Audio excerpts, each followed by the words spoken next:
Hi, my name is Neelam Patel. I am a Washington, D.C. based poet, and I believe in a world where vulnerability is normalized so that we can actually connect with each other instead of missing each other in plain sight. I am the author of a collection of poetry called Burning It Down, Dancing in the Rubble. That's Burning It Down, Dancing in the Rubble. I wrote it because I burned down a 22 plus year career in high tech to pursue my creative dreams. And when I did that, I looked online for some inspiration and realized that there was some overemphasis on the before and after of a healing journey, for example, or any kind of journey for that matter. And really, it was causing me some shame to say, well, I'm empowered by that story, but I'm somewhere in the middle. And I realized that we're all out here in the middle. And the light is not at the end of the tunnel. It's right here, wherever we are in the moment. And that's okay. And I investigated a bit more on why that's so difficult for people, including myself, that it's easier for me to focus on the next goal, the next ambition, the next achievement, and the next action item than to sit with myself exactly where I am, because there could be some unprocessed grief or sadness from a previous job loss or all kinds of things under there, right? And then if we do that, we have to face them. And then if we face them, we might have to share them. What? And so I investigated each of those kind of places that might be a little bit uncomfortable. And what I found was that vulnerability is hard. And while I might think to myself, yes, I want to share, I want to live freely, I want to live at risk and bravely, when it comes down to it, that moment comes and it's like, ooga booga, right? Like, I don't want to share.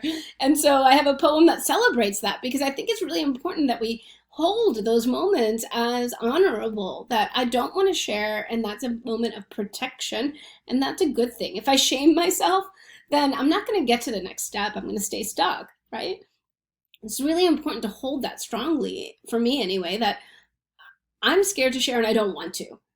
Then when I can hold that powerfully, I can actually see what other options are available, such as sharing, for example, or not. I wrote a poem called The Danger of Vulnerability and has a subtitle, AKA What Rude People Call Intimacy Issues. In this poem, I start out with the fear. So I say, I don't trust you. What if I open my mouth and you gut the insides from me? I don't trust you. What if you see all the blood in my mouth from all the scavenging I have done? I don't trust you.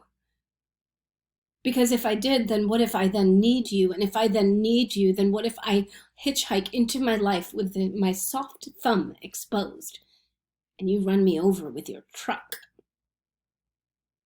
And it keeps going as to how that feels to be so scared at that moment. And towards the end of the poem, I get into these lines. I don't want to dive into the deep end with you. I don't even want to get my hair wet. My fear speaks in 4 words. Fuck you, organ thief. But in some underwater language, it might speak in these 3. Please don't leave. Vulnerability is so hard. And the rest of my workshop, after I share some more vulnerable poetry that will create some ease and flow out of the shame of not being comfortable to share, right? Then we'll create exercises that will allow you to understand where you are in your center. Are you comfortable or not comfortable? It's the radar that becomes more clear as to whether you're in your body and feeling safe or not. And that's actually the same radar you can use to create art and share art. So I'm very excited for that, especially because I think the rest of the South by experience could be really cool, where you constantly have access to that radar. So you know whether you're comfortable sharing, or maybe you'll take a risk to talk to someone because you know where you are and you've accepted wherever you are, right? Brene Brown says that in order to connect with others, you have to connect with yourself first. So I really want to offer that in this workshop. And for now, I'm going to leave you with this poem. It's called The Turtle Poem. A turtle does not seek her shell from fear, hesitation, or shame. She simply found a place to rest inside of herself. That's the secret behind her little smile. So I'm hoping that we can all find a bit of comfort in wherever we are in our journeys. See you there.